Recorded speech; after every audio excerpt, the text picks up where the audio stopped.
Tapi nu hese mah ieu teh ngorbankeun awak. Ngorbankeun hewan mah meuli, encit, gampang, urusan luar. Nu hese teh kapan ieu teh ngorbankeun karakter kemanusiaan urang, anu urang teh campur jeung hewan. Encan asli manusia korbankeun ku urang kehewanan urang piceun supaya jadi manusia. Oh, ngorbankeun teh ngorbankeun nafsu hese. Lamun bahasa fikih ngorbankeun korbanna korban hewan, bahasa ahli tasawuf korban teh ngorbankeun nafsu. Korbankeun nafsu urang demi kebersihan jiwa urang untuk menuju Sang Maha Bersih. Allah Maha Bersih bisa dihadapi ku urang ku kebersihan. Maka korbankeun ku urang nafsu-nafsu urang. Allah Maha Bersih. Allah innallaha thayyibun yuhibbut thayyib. Allah teh Maha Bersih, resep kanu bagus-bagus jeung kanu bersih-bersih. Innallaha nazif yuhibbun nazafah.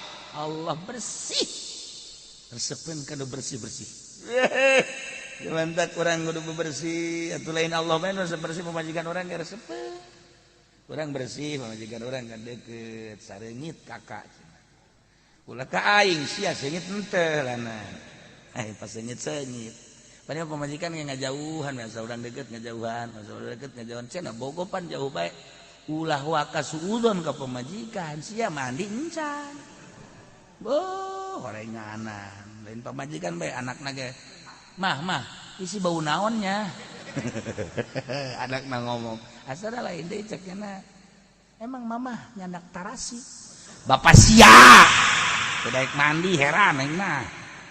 Insyaallah boga guru di mana meureun barang tas di Gunung Karang jadi tok mandi kieu. Tah, bersihan.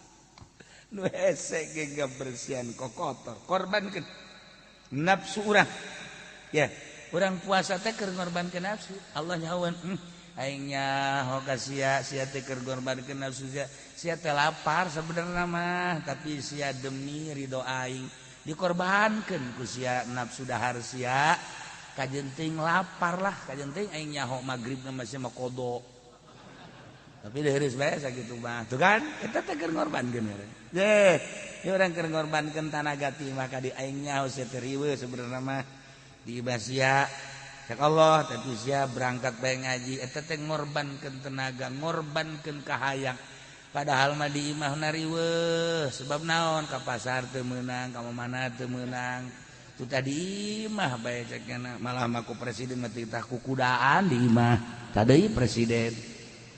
Cak Presiden Jokowi, udah kita di rumah aja main kuda-kudaan di rumah dengan keluarga.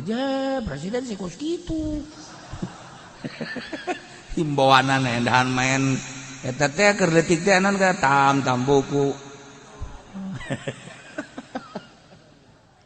Aduh ya Allah ya Rabb.